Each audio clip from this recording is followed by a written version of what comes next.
Всем привет, дорогие друзья, с вами Фурис. У нас срочное включение, потому что разработчики выходят из отпуска.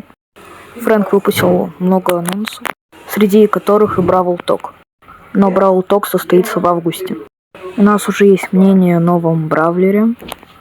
Сегодня я с вами поговорю, что добавят в обновление. Венди выйдет уже 13 августа, и с ее выходом появится очень много проблем.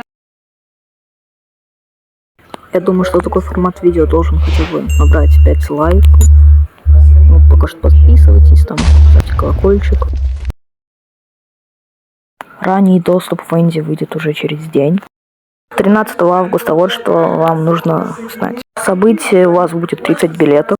Вам нужно будет разблокировать 14 ящиков, чтобы получить нового бойца Венди. Весь дроп с ящика изображен сейчас на экране.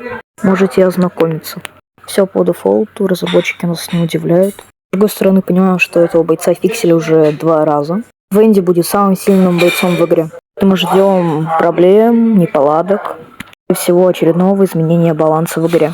Перед выходом Бравлера Венди стоит заметить, что в этом году шло уже 8 Бравлеров, которые сильно ломали мету. 5 из них мифических. Еще должно выйти 4 бойца до конца года. Каждый новый боец ломает систему. Разработчики хотят заработать на новом бойце Венди, чтобы все хотели его получить, купить и так далее. Боец уже сильный, его все хотят получить.